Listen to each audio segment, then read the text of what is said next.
Eu lembro que o senhor esteve aqui em outra ocasião e a gente falava exatamente sobre esse assunto também. E entre 2018 e 2022, salvo engano, a queda foi de mais de 14% do orçamento das universidades. Mas eis que esse ano o governo foi e cortou mais 300 milhões para todas elas. Como é que a UFO está sobrevivendo com menos dinheiro? A UFO tem atravessado nos últimos anos momentos muito difíceis em consequência dessas restrições orçamentárias.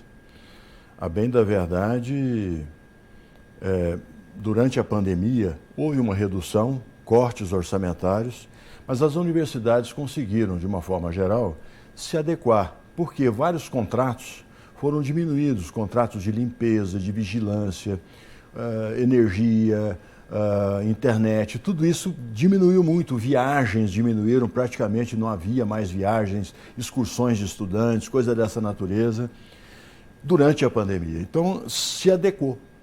Quando as universidades retomaram as suas atividades, o orçamento estava reduzido e aí as universidades em pleno funcionamento.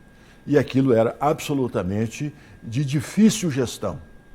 Então, o que aconteceu? Muitas universidades, inclusive a Universidade Federal de Uberlândia, não conseguiam mais fazer face aos seus compromissos do ano vigente, do ano em curso.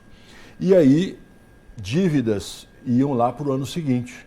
Então, tínhamos que entrar no orçamento seguinte, sim, pagando despesas contraídas no ano anterior. Automaticamente, isso já consumia uma parte substancial do orçamento do ano em curso. E aí, isso só agravou as dificuldades. As universidades, então, o que elas fizeram? Para se adequar a esse cenário, é o caso, inclusive, da nossa, muitas obras de manutenção, por exemplo, manutenção de telhado, coisa muito normal, e quando você tem um parque de prédios imenso. Alguns antigos, né? Alguns antigos, questão de pintura de prédios, toda essa manutenção tão importante, adaptação de laboratórios, tudo isso teve que ser contido, exatamente para poder tentar equacionar a questão orçamentária. Uma universidade como a nossa Universidade Federal de Uberlândia, nós temos um custo operacional de custeio da ordem entre 10,5 e 11 milhões de reais mês. Isso é custeio, é para a universidade funcionar o básico, sem nada excepcional. Pagar os contratos, segurança, limpeza, luz, energia, o restaurante também restaurante tem universitário, essas coisas todas.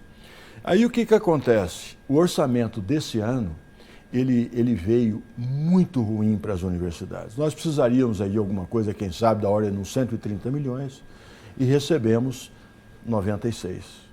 Então, isso, acenderam-se todas as luzes amarelas e vermelhas que podiam ser acesas. E nós, então, passamos a comparecer com muita frequência à Secretaria de Educação, no MEC, expondo essa questão. É claro que não é uma questão apenas da Universidade Federal de Uberlândia, é uma questão que tem afligido uma parte significativa das nossas universidades. Inclusive a Universidade Federal do Rio de Janeiro, com déficits enormes, proporcionais ao tamanho da instituição. Né? Bom, então desde a época da transição de governo, a nossa associação, a ANDIFES, que é a Associação Nacional dos Dirigentes das Instituições Federais de Ensino Superior, nós fizemos uma análise da situação e apresentamos ao governo essa questão orçamentária. É preciso recompor o orçamento das universidades. E nós estávamos usando duas referências para o governo. Uma, o ano de 2010, que é o ano do último ano do segundo mandato do presidente Lula. Então, olha, presidente, no último ano do seu segundo mandato, esse era o orçamento. Corrigindo pela inflação, nós teríamos valor da ordem de 8,7 bilhões de reais para as universidades federais por ano. E esse ano, por exemplo, é da ordem de 6. Então, estão faltando alguma coisa da ordem de 2,5 bilhões de reais. Que era o pleito dessa nossa associação junto ao governo, desde o ano passado. Então, nós fizemos várias investidas, tanto no Parlamento quanto no Executivo. Estivemos várias vezes no Congresso Nacional, conversando com líderes do governo, conversando depois com ministros, conversamos com o próprio presidente da República, numa primeira reunião ainda em 2023, onde ele chamou todos os reitores e reitoras. Depois tivemos, ainda esse ano, questão de um pouco mais de um mês atrás, uma reunião com o presidente da República, com o ministro Camilo, a ministra Esther, suas secretarias e a diretoria da Andifes, onde todas essas questões foram apresentadas de forma muito clara. Nós fomos muito bem recebidos pelo presidente da República e dessa reunião surgiu uma reunião seguinte em que nós fomos agora, 3 semanas atrás, junto ao ministro Haddad, com a presença do ministro Camilo e as respectivas secretarias nesses ministérios.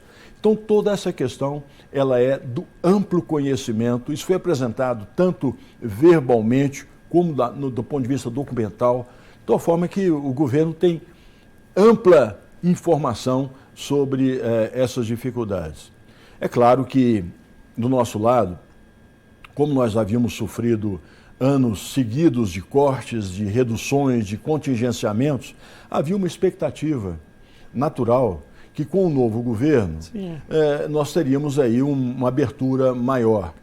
E eu tenho a impressão também que o próprio presidente da República, ele de certa maneira expressou isso, ele também tinha expectativa dele, que teria um cenário mais favorável, e o cenário não é favorável. E na campanha ele deixou isso claro, né? E ele usou conosco uma expressão que ele tem uma verdadeira compulsão pela educação. Ele tem um interesse muito grande na educação, exatamente talvez associado à sua infância, às dificuldades que ele teve na região em que morava. O fato talvez de ele não ter podido acessar, ele mesmo podido frequentar uma universidade. Então ele tinha também as expectativas dele. Então o fato é que as expectativas foram frustradas tanto do lado nosso como provavelmente do lado do governo. O diálogo até melhorou, mas o dinheiro não veio. O diálogo e o acolhimento muito bons.